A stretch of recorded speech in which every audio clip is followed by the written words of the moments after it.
Bi araba ye avril kalo tile kɔnɔntɔn san 2025 Bamako News TV jabarani filɛlibagaw a ye aw bisimila an ka kunnafoni sentinɛw kɛnɛ kan. Kunnafoni daminɛ an b'a daminɛ ni Mali kunnafoniyaw ye.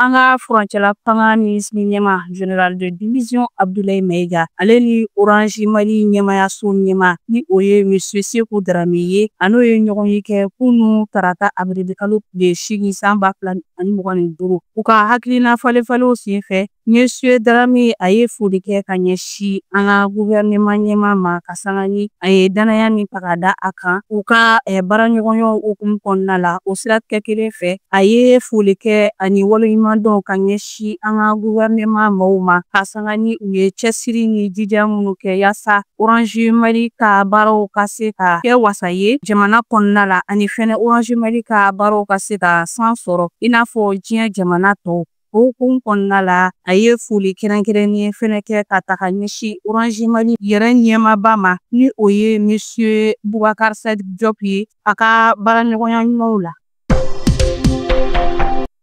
Kunu tarata no o bɛnna avril kalo tile 8 ma san 2025 Mali jamana kɔnɔdenw kɔni bɔra k'u ka dusumakasa yira Algérie ambassade da la. U y'a yira k'a fɔ ko ni manifestation kun de ye ka Mali autoritéw dɛmɛ ka sanga ni Algérie jamana u ka dantɛmɛ walew ye ka ɲɛsin Mali ma. Bari ka d'a kan ko Algérie finitigiw ye Mali finitigiw ka drone dɔ jigin u ka frontière la. Furancɛla fanga wasabolo CNT ɲɛma général de corps d'armée Maliki Diawo a ka kunu avril kalo tile 7 san 2025 kɛnɛ dayɛlɛ kumaw la ni o ye session d'avril kɛnɛ dayɛlɛw ye a ye jalaki dɔ ta ka a ɲɛsin an ka jamana fanga ɲini tɔnw ma ni o ye politigimɔgɔw ye a y'a yira k'a fɔ k'u bɛ ka jamana ka sariya kɔni sɔsɔ ani ka dankari kɛ jamana kɔnɔdenw yɛrɛ ka laɲiniw la. Kulu ni sigilen don an ka kiiritigilamaw bolo Mali kɔnɔna la yan na n'o ye les acteurs de la chaîne pénale malienne olu bɛ lajɛba dɔ la bi araba kalo tile 9 san 2025 Bamakɔ kɔnɔna la yan ni lajɛ in yɛrɛ hakilina bɔra u ka jɛkulu dɔ de la u ko min ma organisation internationale des droits du développement o hukumu kɔnɔna la u ni Mali kiriko minisiriso ka bolodi ɲɔgɔnma kɔnɔna la u kelen don ka ni le kelen baara in boloda min bɛ tali kɛ hakilina jagabow la kiriko binankun kan.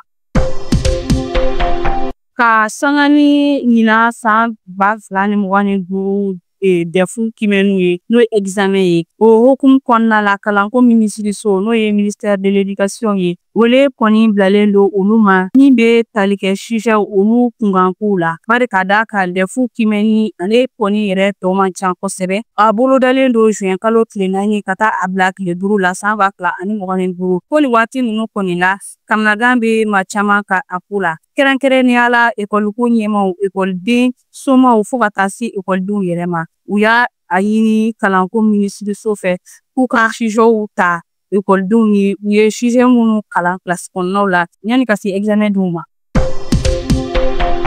An bɛ an ka kibaruyaw kuncɛ ni fɔkan kunnafoniyaw ye.